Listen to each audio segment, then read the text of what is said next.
Sundan po natin ang susunod na kabanata sa love story ni Tina&Drew, My Lovely Bride. Huwag niyo pong kalimutan mag-subscribe sa aking channel, mag-like at mag-share. At i-click niyo rin po ang notification bell para po sa mga bago nating pakikinggan. Madaling naubos ang kanyang inumin. She was feeling somewhat melancholic. Pakiramdam niya ay napag-iiwanan na siya.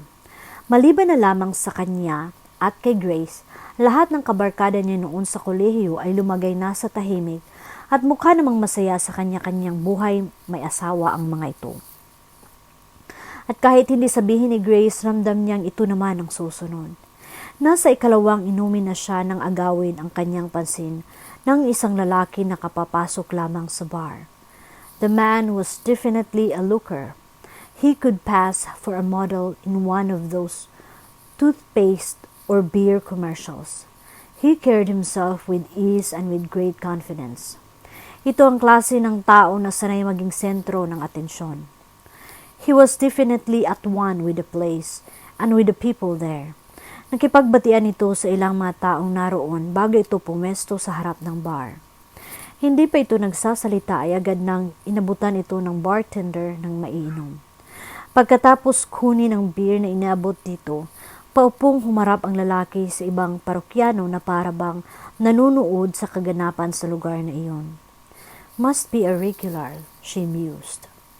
Muling iginala nito ang tingin sa paligid.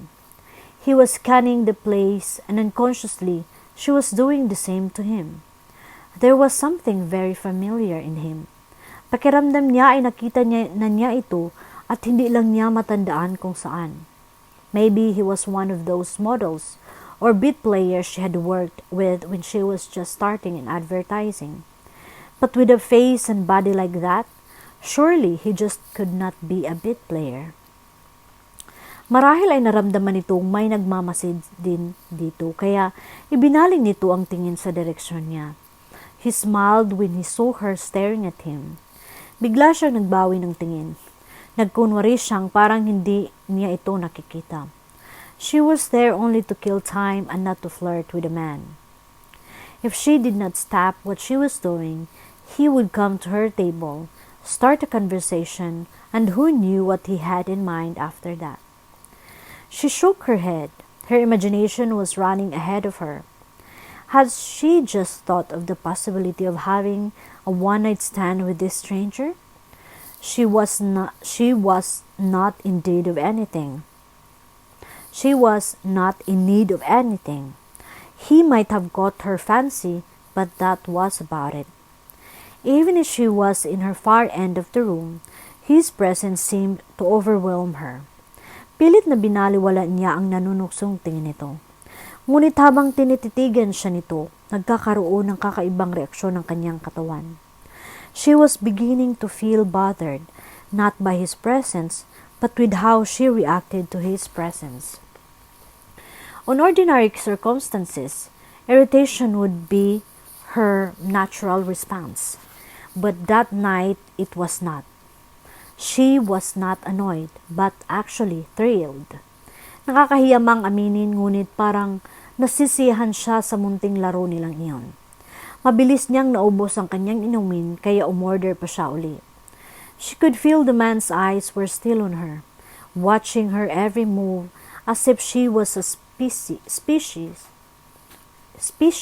to be observed and studied. Ayaw niyang ipakita rito na naapektuhan siya sa ginagawa nito. If she showed him a sign that he was getting into her, malamang ay abante ito. Iginala niya ang kanyang tingin sa loob ng bar para ma-relax siya. Noon lang niya napagtantong siya lang pala ang babaeng nakaupo roon. No wonder he was looking at her that way.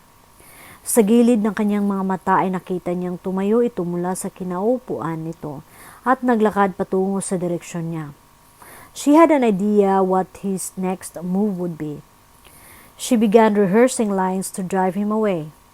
Having a drink with a stranger, even though he was certified hottie, was not on her list. She was anticipating that any second she would see him standing in front of her. Ngunit ganoon na lang ang pagkamangha niya nang sa grand piano ito lumapit. Umupo ito sa upuan. Kapag kwan ay tinapunan siya ng isang ngiti. It was not a seductive smile but a sort of like a boyish grin. He was beaming like a boy who just did something naughty but cute. To her surprise, she found herself smiling back. And then he played on the piano. Sa kanyang isip sinabayan niya ang pagkanta, ang pagtugtog nito. He played one of her favorite songs not so long ago. It's not the pale moon that excites me, that thrills and delights me. Oh no, it's just the nearness of you. He looked so relaxed while making music on the grand piano. He knew the piece well, and from time to time he managed to glance at her. This time she did not look away. The soft music together with a slight effect of alcohol seemed to soothe her, making her feel more at ease. The songs he played, the smiles and stares, all of them made through her. She began reconsidering having a nice small talk with this handsome, not to mention talented stranger. After 3 songs, he stood up and came to her table. She said okay. When he asked her if he could join her. Kaupo pa lang nito ay agad na may lumapit na waiter para dalhan ito ng beer. Compliment of the house. Anito bago inumin iyon. Mukhang kilala ka na sa lugar na ito, komento niya. Let's just say I know the owner of the hotel, so I could have all the beer I want at a discounted price, he joked. Natawa siya ng mahina sa banat nitong iyon. Parang ngayon lang yata kita nakita rito kapag kuwan ay tanong nito sa kanya. I'm just here to attend a friend's wedding. Tumingin ito sa mga tao sa ibang mga mesa. I don't see any newlyweds here. Not here, I mean in one of the functions room of this hotel, natatawang sagot niya. Akala ko dito paberong pahayag nito. By the way, if you're supposed to be attending a friend's wedding, then what are you doing here? The food is better there, not to mention it's free. Nagkibit balikat siya. Wala lang, I just don't like those kind of occasions. Me too. The last wedding I attended was my sister's, and that was ages ago. I presume you still haven't had one of your own. She bit her tongue. Why did she bring out that topic? Baka kung ano pang isipin nito. Me? Of course not. And if ever I'll get hitched, it would be in another country, not here. Getting married here is very expensive. You're right. It's just a waste of money, sang-ayon niya. You know what? You're the only woman who I heard say that. Usually, sa babae, pagkasal na ang pinag-uusapan, puro gastos na ang maririnig mo. Hindi ka naman kuripot niyan? No, of course not. It's not the money. It's just the preparation. It's so tedious. Minsan pa nga sa sobrang pressure, madalas nag-aaway pa ang maikakasal kung hindi sasang-ayunan ng lalaki ang gustong mangyari ng babae o ng pamilya nito. Akala ko ba hindi ka pa ikinakasal? How come you knew all of this stuff? Nakita ko lang sa sister ko nung bago sila ikasal ng asawa niya. She was always irritable. Minsan pa nga, nakikita ko na lang na umiiyak siya sa isang tabi. Not that I blame the guy. Medyo may pagka-spoiled kasi ang kapatid kong yon. But sabi ko nga, magtana na lang sila para wala ng hassle sa preparation. Pero ayaw naman nilang pumayag. According to them, they want to make their wedding unforgettable and special. You two must be very close. Yes, we are. By the way, kanina pa tayo nag-usap dito but I still didn't get your name. Saglit na nag-isip siya kung sasabihin niya ang kanyang tunay na pangalan dito. I'm Katrina. Tugon niya. Wala namang kaibahan kung totoo hindi ang pangalang babanggatin niya rito. He was nothing more than just a casual acquaintance for a few hours. Katrina, nice name. Is that your real name? Tila diskumpiyadong tanong nito. Why do you ask? I want to know. If ever I'm lying or telling the truth, how could you tell? Gut feel, I guess. Really? So what's your judgment? Am I telling the truth? It was an honest question, yet there was a tinge of seduction when she said those words. Hinawakan ito ang kamay niya at inilagay iyon sa pisngi nito. Bagaman nagulat siya sa kapangasan nito, hindi naman niya binawi ang kanyang kamay. His touch felt warm against the palm of her hand. She felt a hot rush inside her. For the first time after how many years, she was conscious of herself. Your hand. It isn't cold and you can look at me straight in the eye. I do believe you're telling the truth. Wika nito. Pagkasabi niyon, binitiwan na nito ang kanyang kamay. Para bang walang mali siya rito ang ginawa nito. Tila isang manghuhulang sinabi lamang nito ang kanyang kapalaran. How about you? What's your name? Balik tanong niya rito pagkatapos maging normal uli ang tahip ng kanyang dibdib. Andrew. But I prefer to be called Drew. Drew? It has a nice ring to it. Pakiramdam niya ay parang napakagaang ulit-ulitin ang pagbanggit sa pangalan nito. Hindi niya namalayang iyon pala ang kanyang ginagawa. Ang banggiting paulit-ulit ang pangalan nito. Yes, that's my name. Anito habang matamang nakatingin sa kanya. Tila may kapangyarihan ang mga matang iyon. She felt as if she was entering a different dimension, for she could not feel or hear anything except the rapid beating of her heart. You play good, she said casually to draw his attention away from her face. Impluensya ng barkada. Remember the time when almost all kids were putting up their own bands? Well, I was one of them. Yun nga lang, hanggang sa garahe lamang ang naabot namin. She smiled. She remembered the good old days. Madalas siyang manood ng concert sa Sunken Garden noong nasa kolehiyo pa siya. Your so-called repertoire consists of classic love songs. Malayo sa pagiging bahista na tinutukoy mo. Well, I can't play the kind of music in a place like this. Magagalit ang mga matatanda. Pabulong na wika nito. Pagkatapos ng maikling tawanan ay muli na namang tinitigan nito ang kanyang mukha. You know what? You're so funny. Kwentuhan mo pa nga ako? At ano naman ang ikikwento ko sa iyo? Something that would make me laugh. You know, like the craziest thing you ever did. She now felt comfortable with him to have brought up that suggestion. The craziest thing I ever did? That's a tough one. Sobrang dami. Hindi ko na yata maalala. Come on, she prodded. Enter show business. Tila baliwalang sagot nito. You didn't. It's true. I was just on my teens then. Yung sa Star Circle, second batch, I even belonged to a love team. Kaya pala pamilyar ang mukha mo. Kanina ko pa iniisip kung saan kita nakita. So what happened? Bakit di mo na ipinagpatuloy? I did it just for fun, and for a certain girl who I had a humongous crush on. Mahilig kasi siya sa mga celebrities. Ganun ba?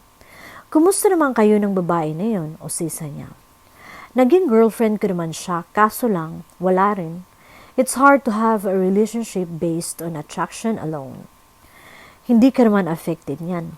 Siya naman ang nagbiro dito. Of course not.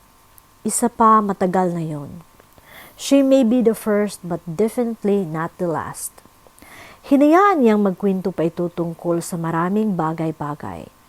Based on his anecdotes, she could tell he had a good sense of humor. But based on his interest, she could sense he was a man of substance. He was a good conversationalist. She was actually enjoying herself in his company. Hindi niya namalayan ang paglipas ng oras. How about you? What's your story? Usisa naman ito sa kanya. Nothing special. He may be handsome, funny, and a pleasant company, but he was still a stranger.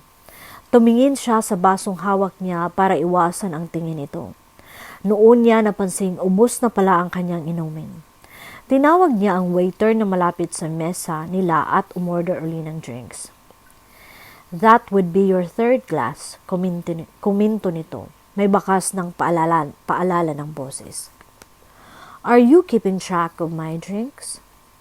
Hindi naman, baka kasi hindi mo na kaya. Okay lang ako, paminsan-minsan lang naman ito, aniya. Ngunit sa totoo lang, kanina pa siya nakakaramdam ng pagkahilo at pag-iinit. Why are you here again? Ideally, to attend a friend's wedding. But actually, I didn't. That's why I'm here, to pass the time. Pati siya ay naguguluhan na rin sa kanyang mga sinasabi. Kung gusto mong magpalipas ng oras, I know a better place. At saan naman iyon? How about if I'll just show you? Tiningnan niya ito ng mataman. Nagtatanong, nagdududa ang kanyang mga mata. No, it's not what you think. Pinagtaasan niya ito ng kilay. And what do you think am I thinking? Look, believe me or not, I don't usually do this. Really? Really? Hindi naman tayo lalabas ng hotel na ito. And what are you implying? That we'll be getting a room? Of course not. The security in this hotel is very tight. So you don't have anything to worry about any untoward incident. But you've just said that the owner of this hotel is a friend of yours. You seem to be an intelligent woman. Hayaan mong ibalik ko sa iyo ang tanong mo. Sa tingin mo ba kaya kitang gawa ng masama? Kung gugustuhin mo, bakit hindi? Paano kung sabihin ko sa iyo na gusto kong magpakabait ngayong gabi? Will you believe me? Hindi siya sumagot. Napakunot noo ito at saglit na tumahimik, tila nag-iisip. Okay, siguro mali yung tanong ko noong umpisa. Let me rephrase that. Humugot muna ito ng isang malalim na hininga bago ng patuloy. Would you like to take a walk with me and get some fresh air? A walk? She could handle that. If you put it that way, then my answer is yes. Ngumiti ito. Isang klase ng ngiti na kahit santa ay makukuhang magkasala. So, you really do know the honor, wika ni Trina kay Drew habang nakatingin siya sa tanawin sa ibaba mula sa malalaking salamin na bintana. Sa penthouse ng hotel na iyon siya dinala nito. The place was very impressive. Mirrors and lights were strategically placed in such a way that they gave the illusion of farther space. The style was set on a modern, contemporary, but a bit of oriental touch could be seen on each piece of accessory. Dominant colors were beige, taupe, and dark mahogany. Bakit? Sa tingin mo ba ay nagsisinungaling ako? Anito habang nakaupo sa malapad na sofa at pinagmamasdan siya. Kung alam kong nagsisinungaling ka, hindi na ako sasama sa iyo. May katotohanan ang sinabi niyang iyon. Maging siya mismo ay nagtataka kung bakit ganoon na lang kagaan ang pakiramdam niya rito samantalang noon pa lang sila nito nagkakilala. Hindi naman kaya magalit ang kaibigan mo sa pagdadala mo sa akin dito? Hindi ko naman palaging ginagawa ito. Hindi palagi. Ibig sabihin ginagawa mo pa rin. Napailing ito at lumapit sa kanya. His body was so close to hers that she found it difficult to breathe without inhaling his musky scent. I do entertain some of my friends here. Male friends, I mean. I see nothing wrong with that. Pinagtaasan niya ito ng kilay. I was just asking. You don't have to be defensive. A smirk lined his gorgeous face. Iminuwestra nito ang dalawang kamay sa salamin na nasa gilid niya. He was not even touching her, but she was sort of trapped in his muscular arms. So, what do you want to do now? Anito habang matamang nakatingin sa kanya. Clashing ideas were debating in her mind. A more rational part of her was shouting at her to get out while she still could before she got wasted by the strong attraction that was slowly consuming her. But her body would not oblige her. It wanted to stay in that room with him and find out what would happen next. She yielded with her second thoughts, for it was more powerful, more intense. I thought we were going to have a walk and get some fresh air. It was the safest answer she could think of in response to what he might be thinking and to what she was feeling. Maybe a breath of fresh air was what she needed to help her get back to her senses. Sure, wika nito. Iginaya siya nito patungo sa isang pinto. Binuksan nito iyon at tumambad sa kanyang paningin ang isang hardin. It had a large patch of green grass topped with flowery shrubs and some palm trees. A few wooden benches were lined up on each side together with iron-grilled lampposts which illuminated a hidden paradise. Sa gitna ng hardin ay mayroong bean-shaped swimming pool at kanugnog niyon ang isang jacuzzi. Would this do? Hindi na niya kailangan pang sagutin ang tanong nito dahil alam niyang nababasa nito sa kanyang mukha ang pagkamangha at paghanga. Kahit napakaramdam niya ay bumabaliko na ang kanyang lakad. Nauna na siyang lumabas doon at siniyasat ang paligid. Careful. Anito nang mapansin nito ang mga alanganing galaw niya. Lalapit sana ito para alalayan siya. Just stay where you are. I can handle myself. Pigil niya rito.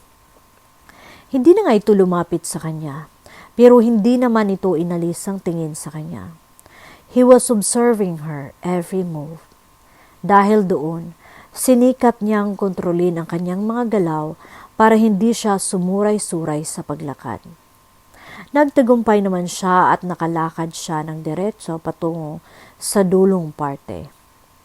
Sumilip siya sa gilid at doon ay nakita niya uli ang masikip na kalsada ng Maynila at mga tuktok ng ibang establishmento na mas mababa sa kanilang kinatatayuan ng gusali. Sa kabilang panig naman ay tanaw niya ang Manila Bay at ang mga makukulay na ilaw na nasa gilid niyon.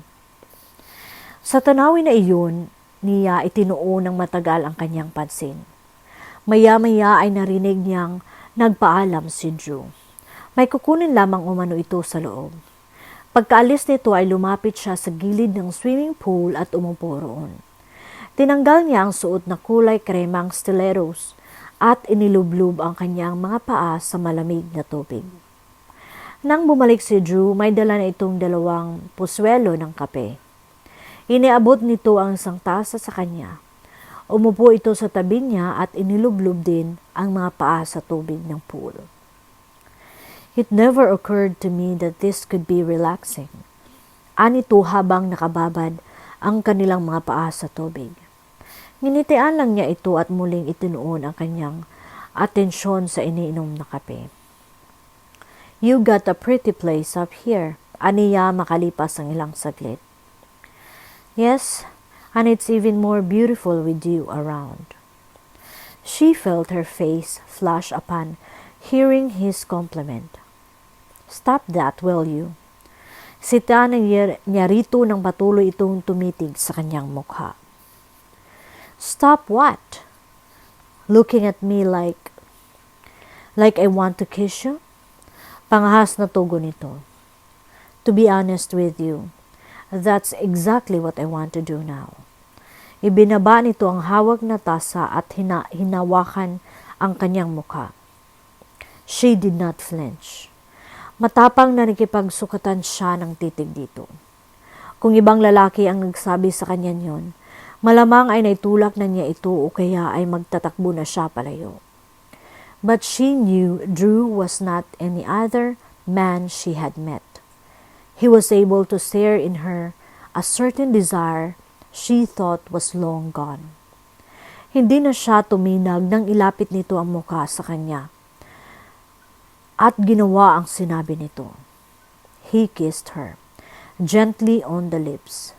It was just a simple brush, but the sensation it elicited in her was indescribable. She could blame it either on the alcohol she took or the incredible effects of that kiss. But she knew she wanted more. And as if he was able to read her thoughts, he kissed her again. This time, his lips lingered on hers in an intimate caress. She felt she was being drawn out of her shell to experience a world of pleasure for the first time. The only thing she could do was close her eyes to feel and respond. The kiss, though they wanted it to prevail longer, had to end. And when it did, she looked at him directly without the slightest trace of regret or embarrassment. She was no longer a girl but a woman, and she should not act one tonight, and she should act one tonight. You are very lovely, Katrina, and I want more of you, he whispered. He was adoring her. She could feel it. It was not a cheap statement to get her in his bed, but a sort of confession, not of an undying love, but of a need that needed to be granted by no other person except her. If she was in her proper senses, wherein reasoning usually occupied the dominant stand, she would say no and walk away from that place. But she couldn't because she wanted him to. She did not say a word, but her silence was enough indication that she was willing to satisfy that want. He took her hand and together they went inside. The second he closed the door behind them, she was swept in his powerful arms. He carried her inside the bedroom and laid her gently on the bed. He lowered his mouth to hers, touching and seeking what it could offer. His hands were no longer strangers on her body as they roamed and explored the hidden mysteries underneath her clothes. She submitted herself to him in wild abandon. He was like a sculpture and she was his masterpiece. He was gently molding her, readying her before unveiling her for exhibition. His touch felt warm against her skin. They were like flames igniting her body, making her feel more feverish inside. And when she was near the point of being completely ready, he undressed her, piece by piece. His hands never left her body. He touched and kissed each part that was uncovered. Her own excitement grew as she saw the expression of his delight when he finally finished undressing her. Never had she felt so beautiful before a man, and never had she seen such beauty when he started to take his clothes off. She knew there was no turning back now. He moved over her, savoring her flesh inch by inch as if she was a delectable dish. He started with her breasts, down to her navel. Her desire increased tenfold as he tasted the fragility between her thighs. He continued doing that until she felt something she could not explain burst inside her. Only gasps of pleasure escaped from her mouth. When he leveled with her, she thought the pleasure had stopped, but in truth, it was only the beginning. The first thrust brought out a searing pain, but the pleasure he was instilling on the other sensitive parts of her body made her forget that. No sooner than the pain diminished, they became one. She followed his lead and began to go along with the rhythmic dance of his body. He adjusted his pace, filling her with himself, satiating her desires, and at the same time feeding his own. She felt like she was broken into tiny pieces and was made whole again to be a part of him. No words could describe the ecstasy she was feeling, and when it ended, they both called out each other's name. He then lay down beside her. She could feel the warmth of his body against her skin due to the aftermath of what they did. Then he planted a soft kiss on her brow and murmured her name in her ear with such tenderness that made her smile.